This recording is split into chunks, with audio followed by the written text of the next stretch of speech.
자, 또 그 중요한 조사인 뉴욕 타임즈. 자, 뉴욕 타임즈 조사에서요. 해리스는 펜실바니아, 미시간, 위스콘신에서 각각 49대 48로 1% 앞서는 걸로 나왔고, 네바다에서는 동률입니다. 그러니까 7개 중에 이 미국의 러스트벨트 세 군데를 각 1% 앞서는 걸로 나왔고, 네바다는 동률이고, 트럼프는 노스캐롤라이나, 조지아, 애리조나, 선벨트에서 49대 48로 이기고 있는 걸로 나오고 있어요.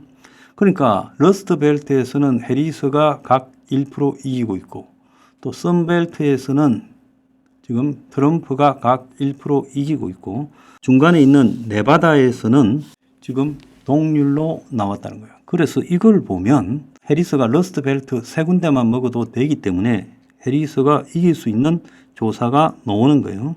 그래서 지금 270대 270 동률이 나올 수도 있다라고 하면서, 그래서 미국의 이 대선에서 738개의 선거인단 중에 269대 269로 지금 동률이 나올 수도 있다라는 이야기까지 나오고 있어요.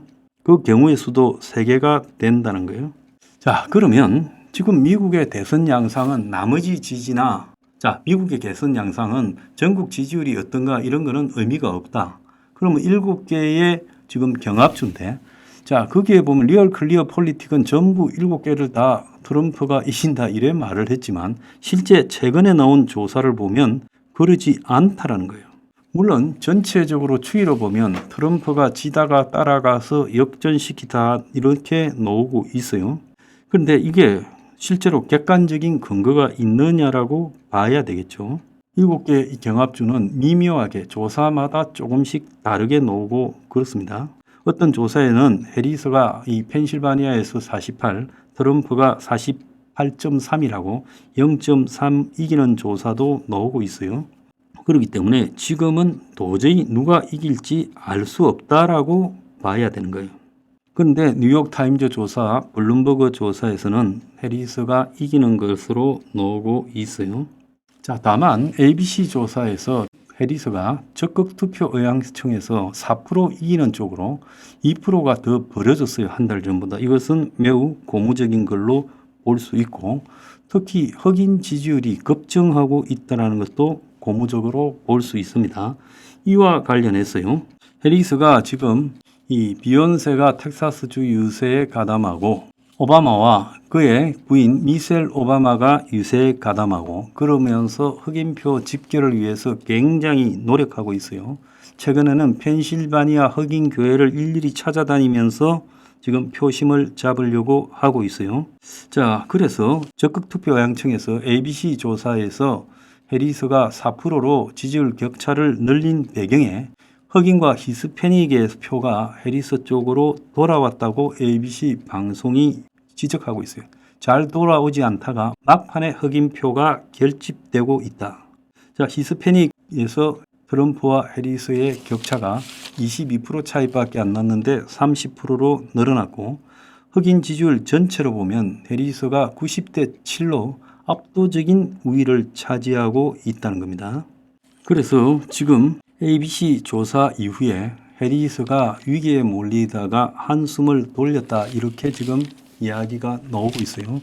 그래서 남은 지금 일주일 동안 해리스가 흑인 지지율을 더 집결시켜 갈 걸로 보입니다. 제가 지난번에 이야기를 했잖아요. 다 트럼프 따놓은 당상이라 할 때 막판에 흑인 표가 결국은 집결할 거다. 흑인 중에 젊은 남성 MZ세대가 해리스 지지를 끌고 있지만 그들이 그렇다고 트럼프를 지지하지는 않을 거다. 근데 선거가 다가오니까 이제 그들도 결국 해리스로 기울고 있다는 거예요. 흑인 사회 전체가 해리스로 지금 기울고 있는 거예요. 그래서 무당층에서 지금 누구를 지지할지 알 수 없지만, 이것은 순전한 제 시각이지만 무당층, 그리고 지금까지 의향을 밝히지 않은 층에서 샤이 트럼프보다는 히든 해리스가 더 많을 거다. 그래서 해리스가 이길 수 있을 거다 봅니다. 트럼프가 지금 대선에 3번 나왔지요. 이 동안에 트럼프를 지지하는 사람이 처음에는 트럼프 지지가 창피해서 말을 안 하다가 점차 트럼프 지지를 향해서 입장을 밝히기 시작했어요. 그래서 이제 샤이 트럼프는 별로 없고 다만 해리스가 흑인이기 때문에 백인층에서 해리스를 지지한다는 걸 좀 꺼리고 있고 또 흑인 남성이나 히스패닉에서 해리스 지지를 끌어왔고 이런 것들이 지금 해리스의 표에 지금 좀 빠져 있었어요. 그리고 좀 배운 그리고 노동자 서민계층에서 이 해리스를 지지한다. 해리스가 지금 최저임금 올린다고 굉장히 강하게 이야기하고 있지 않습니까? 이런 부분들이 해리스 지지에 유리한 요인은 맞아요. 그렇지만 그들이 그렇다고 해서 지지를 쉽사리 표방하고 있지는 않다는 겁니다. 그래서 히든 해리스가 더 많을 거다라고 보고 있어요. 그래서 해리스 본인도 흑인 교회를 돌면서 펜실바니아의 열정적인 분위기와 다양한 배경을 가진 사람들이 투표에 적극적으로 참여하는 의지가 자신에게 매우 긍정적으로 작용할 거다라고 이야기를 하고 있고 무당층에서도 지지율이 트럼프의 1% 앞선다라는 조사가 나왔어요. 해리스가 완전히 모든 조사에서 밀려가고 무너질 듯한 모습은 그건 일시적인 착시 현상일 수 있다는 거예요. 그래서 최근에 해리스가 이 펜실바니아가 완전히 관건이라고 보고 펜실바니아를 샅샅이 훑으면서 흑인 집토끼들을 단속하고 있어요.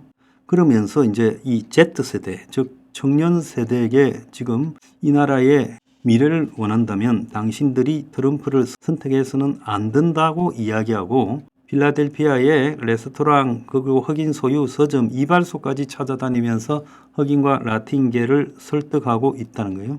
그래서 펜실바니아에 당선된 사람이 대선 후보로 당선될 가능성이 90%다. 지금 완전히 깻잎 한 장, 종이 한 장 차이다라고 이야기가 나오고 있습니다.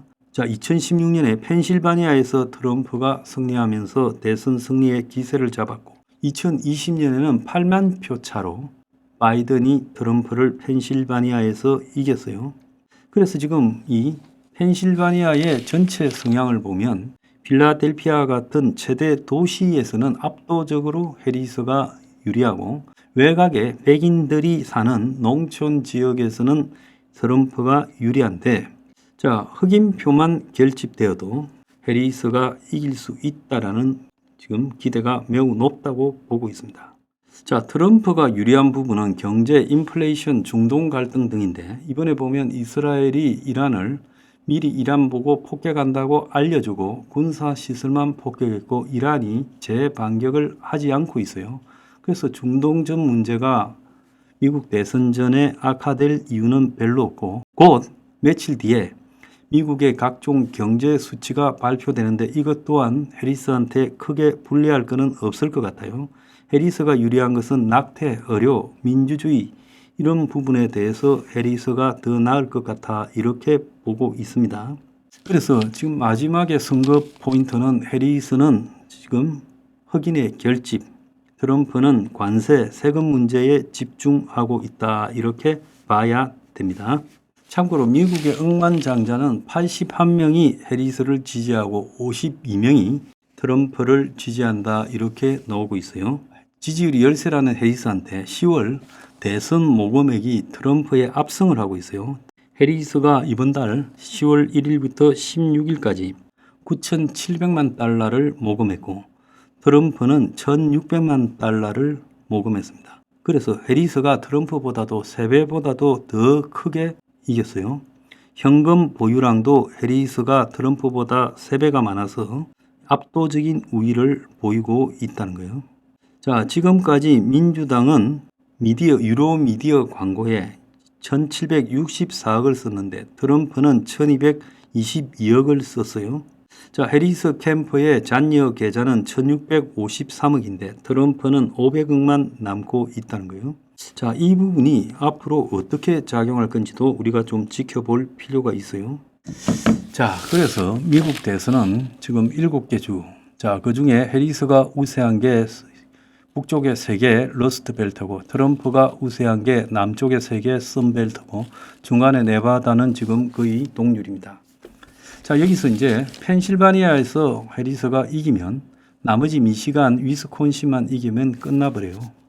이런 상황에서 저는 개인적으로 펜실바니아에서 해리스가 이길 거라고 보고 있습니다. 또 미시간, 위스콘신에서도 근소하게 이길 거라고 보고 있어요. 자, 그렇기 때문에 미국 대선에 지금 한국의 보수 언론, 한국의 좌파 언론 다 지금 트럼프가 이긴다고 바람을 잡고 있는데 저는 그렇지 않다 이런 생각을 합니다.